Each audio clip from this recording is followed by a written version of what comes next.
Hi, Matt. How are you? I'm well. How are you? I'm doing well, thanks. Cool. You're pretty busy right now, I'm assuming, with you guys on tour. Yeah, it's good busy though. Good. How do you keep yourself sane while you're dealing with being on the road all the time?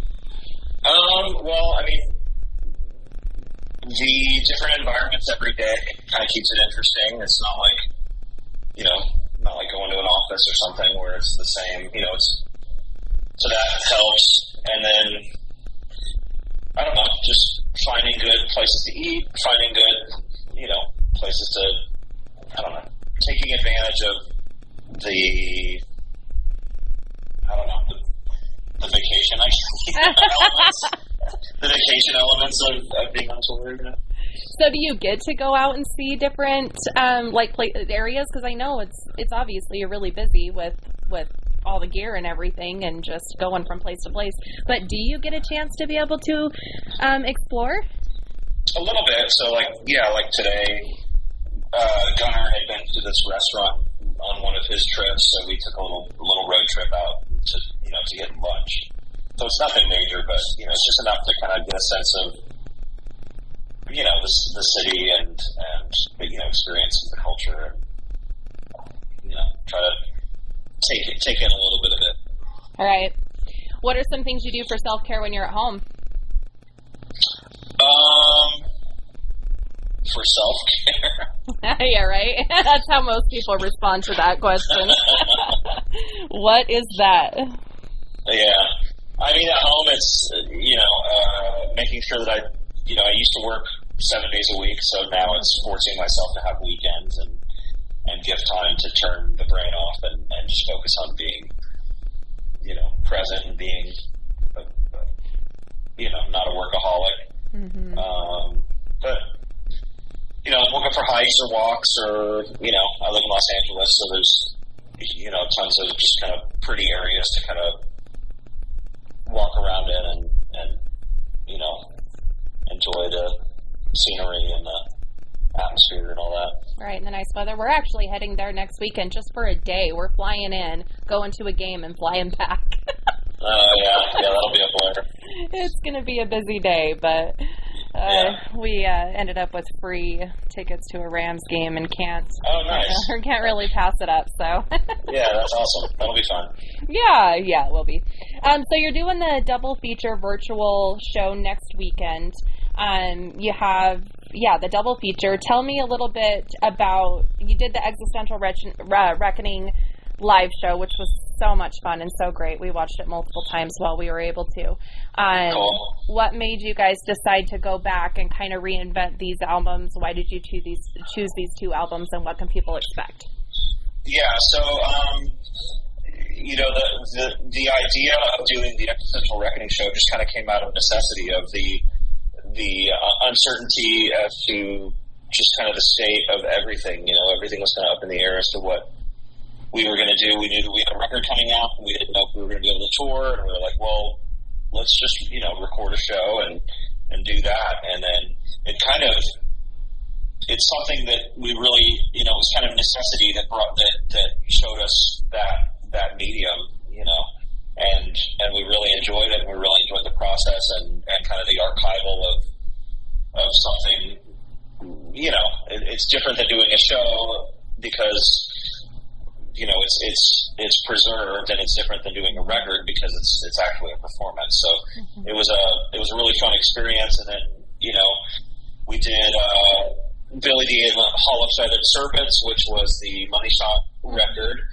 And then, just kind of in continuing, we just kind of were going back in the catalog, and we did Parole Violator, which is Conditions of My Parole, kind of reinterpreting the live show. So it was kind of drawing from elements from what we did on that tour, but then trying to, make it a little bigger and a little more, a little more grand, I guess. Mm-hmm. And then we wanted to do, so, the first album was a long time ago. I have a bunch of EP, not a bunch, but a handful of EPs and singles and things like that. So we decided to kind of bundle all that as one show. And then that we decided to do rework. Just as the record was so old, and we thought it would be fun to kind of do reinterpretations, and some of them are versions of remixes that people have done for us in the past, and some of them are completely new, arrangements, just to kind of fit the mood and the kind of headspace that we are all at that moment. And that show, we decided to go, instead of doing like us in a space doing a performance, we thought, with lights and video and all that stuff, we thought that we would, being that we were kind of re-engineering everything, that we would do it in a studio environment. So that one is very much just us in a recording studio, performing these new arrangements. That's awesome. There is something kind of unique and in a way beautiful about the virtual live shows, because even though obviously energy is different, it still is kind of like you said, kind of like it's a different kind of experience and a lot more enjoyable than I think I had thought it was going to be when that first started becoming a little bit of a thing here and there with bands in 2020, like you said, for obvious reasons. I was really surprised and impressed with how much I was enjoying those. Your guys' in particular was just very entertaining, and cool. Some bands just kind of got up and did their thing awkwardly, which I can't imagine how awkward it would be, but you guys had like the whole production, and so I'm really looking forward to next weekend. I think it's going to be a fun one. We're going to like make an event out of it. Awesome. Thank you. Yeah, we're excited about it. I think it turned out really well. We enjoy doing these, and I think kind of the nature of what we do. I mean, we're constantly, we've always been doing video elements and a lot of that, so it wasn't a huge pivot, to do this type of show. So, it was a good opportunity to kind of flex some of those muscles, and we do. I clearly enjoy doing it because we keep doing it.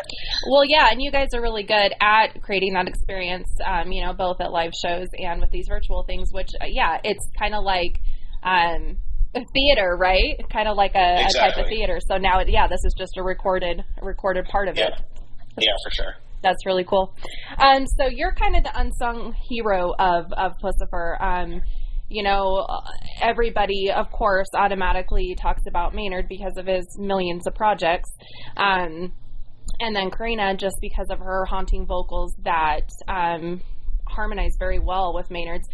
But you're the music guy. You're the one who's all these instruments and creating all of these soundscapes for them to start, playing with and figuring out, obviously, together. But what are some instruments, first of all, that you've really enjoyed, that you were surprised worked as well as they did, and second of all, maybe some that you haven't used yet that you're curious about possibly using in the future? Yeah, the latest ones, which I've spoken about a little bit, is the CMI, or the Fairlight CMI, which was a early sampler. It was kind of one of the first samplers and the first kind of digital workstation, right? So you could sample your own sounds in, or use stuff from their library, and then make sequences with it, and it kind of became the voice of a period of time, really. And I found out, it was one of those things where, thinking about like my favorite bands, and there was like this common thread that I realized later in life was this instrument that was kind of a common thread that kind of went through a bunch of my favorite bands. So that was one that I was like, okay, well, let me track one of these down. There's not a bunch of them, so it's difficult. You could just kind of find one, but then find one, get it working, and then see what do we sound like using these tools. And I found that just kind of historically, changing up the tools, it's a really creative way, or a way for me to kind of be creative in a different box, instead of thinking outside the box, just give me a different box, So we've kind of always done that, and I think that its voice is very loud on the Existential Reckoning record. I also used it on the V is for Versatile. You'll hear quite a bit of one of the Fairlights on there as well. As far as, I'm always looking for obscure and different kinds of instruments. So there's an endless list of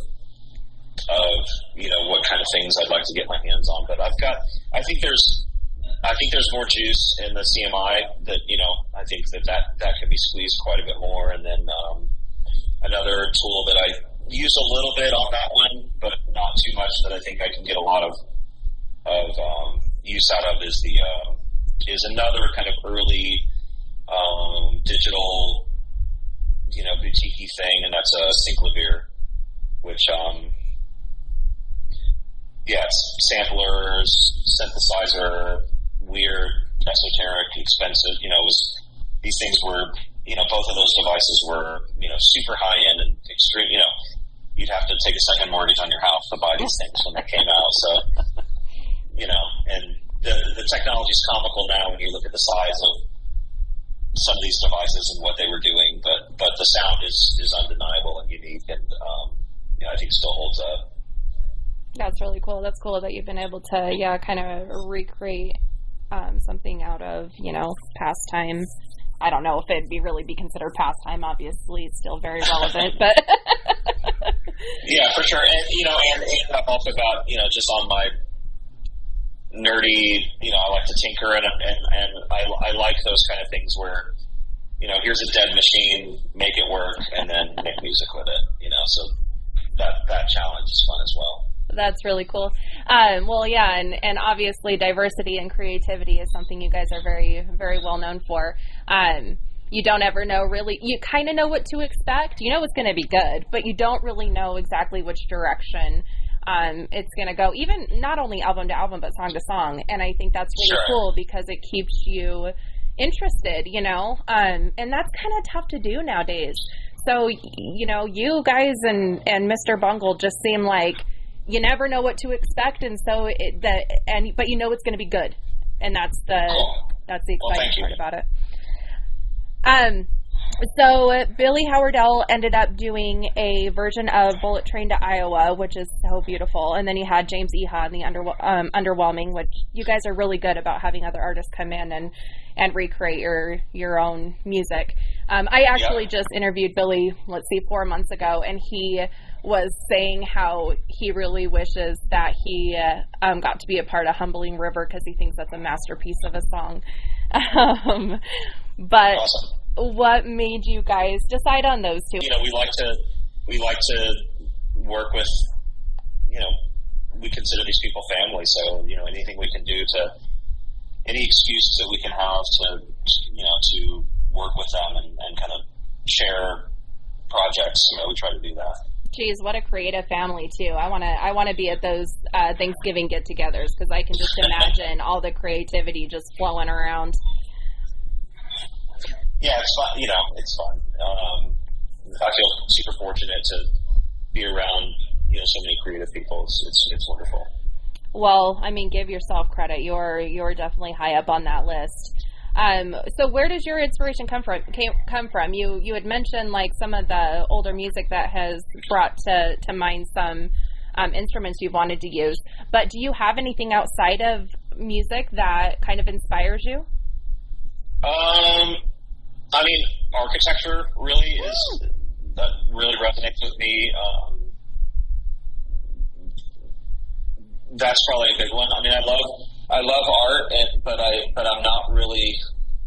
I don't know what it is. I've got reservations about museums and stuff. And there's something that just kind of, I don't know, that takes the natural light out of it. I have a hard time with it.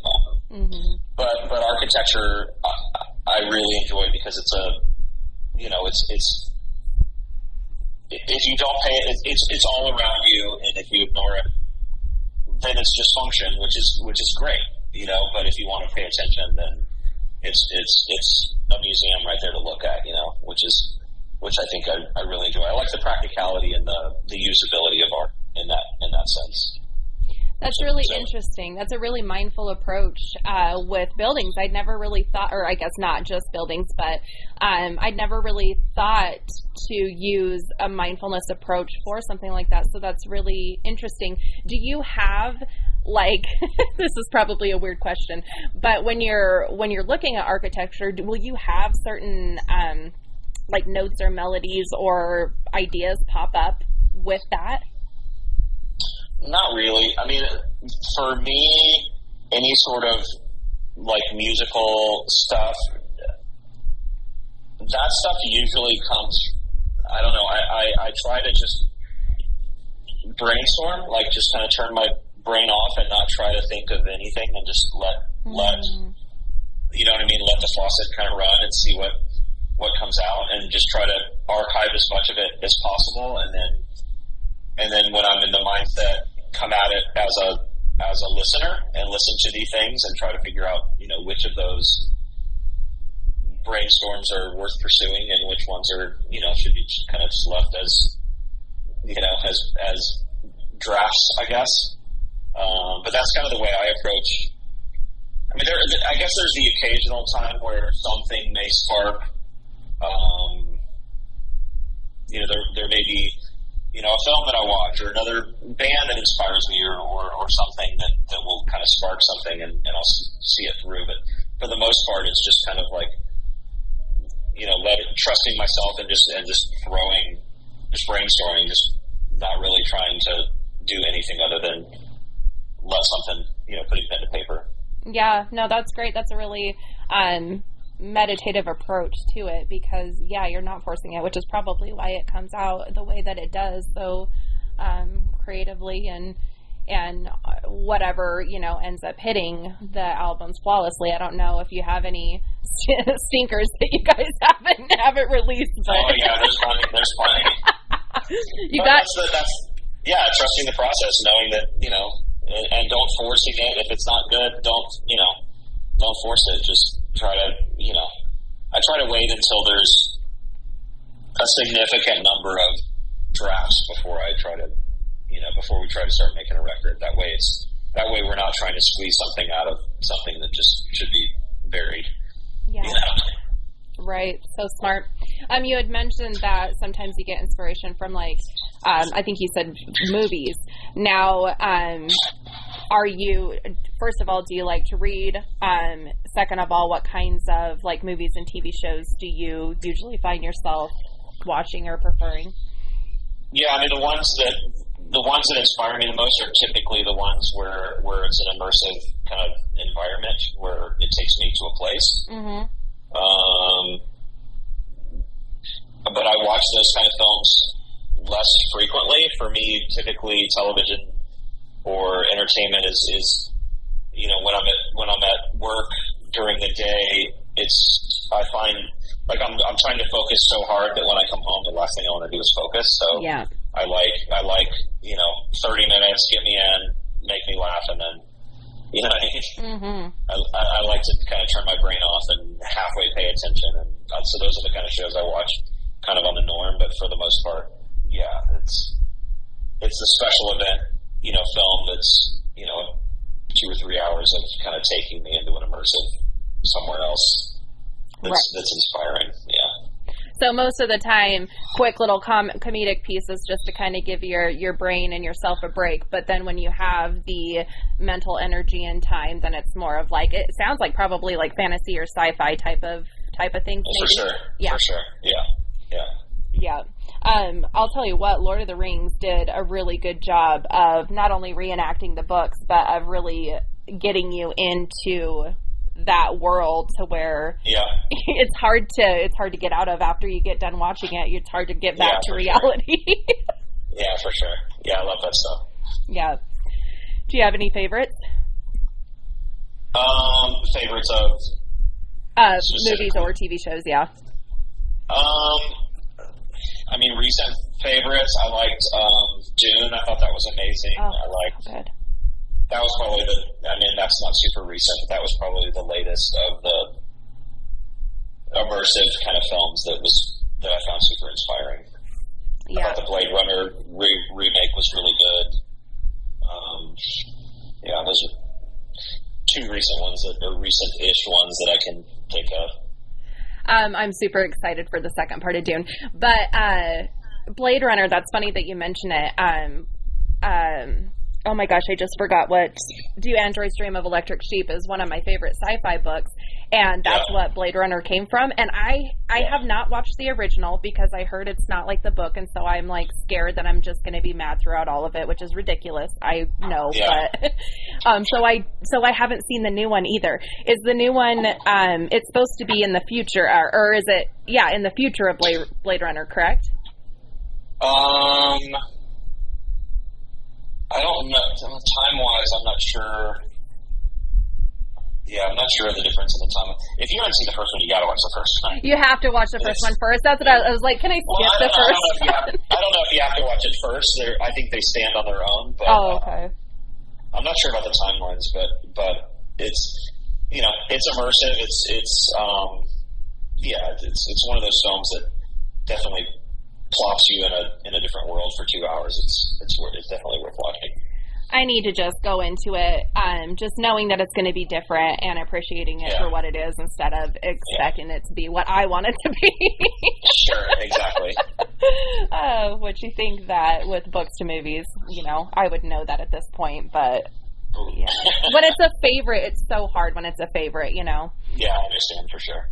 But okay, you guys are bringing out a lot of new albums. You have a lot of things on the website of let's see, it was Money Shot. It was obviously the ones that you're doing for the double feature, plus all the extras that you have on the website for the double feature, on top of all the other things that you guys are re-releasing.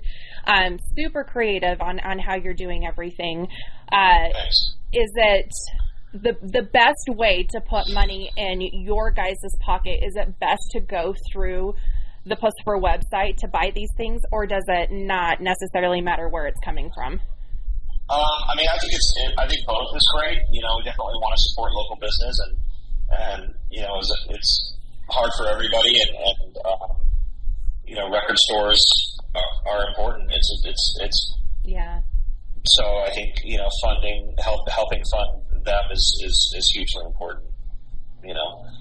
But if there's stuff that you can't get at your local record store, either ask them and otherwise order it from us. And then things like the pay-per-views and the specialty items that you can only get from us. The website's a good option. And from what I understand, soft merch seems to help you guys. The reason I'm asking this is because I know not only is the music industry really tough in general nowadays for financial purposes, but COVID really, really took a hit with musicians. And music is so important. It's therapy to all of us. It's something that we all need and need to, live and breathe. And so I want to make sure that people understand but I like that you brought up the local record stores as well, because that's really important. But it's really important to take care of our musicians as well. And so I'm always curious what brings in the most revenue to keep you guys going. Listening to the music on Spotify or iTunes and all that is great, but go to the show or buy a record or buy a T-shirt. Those are the kinds of those are the things that put food on the table. So whether it doesn't matter where you're getting it from, as long as it's a legitimate, not a bootleg thing. Right. It helps everybody. So I think that's the best way people can kind of feel like they're contributing and paying back. Yeah, absolutely. Okay, and one last question, because I know you have a very busy schedule and have some more stuff coming up. What is some resources, advice you have for people who are trying to find that creativity, that are trying to figure out how to pull that out of themselves? Do you have any resources or advice that helps someone find that? For me, I think the most important thing is just doing it. Just even if there's always it's just like anything, right? There's always an excuse. There's always a reason to do something later. If you genuinely want to do something, and no matter what that is, then just give yourself the time, focus X amount of time a day to just letting yourself be open to be creative, right? So just sit there, trust the process, and do the hard work. I mean, it's hard work,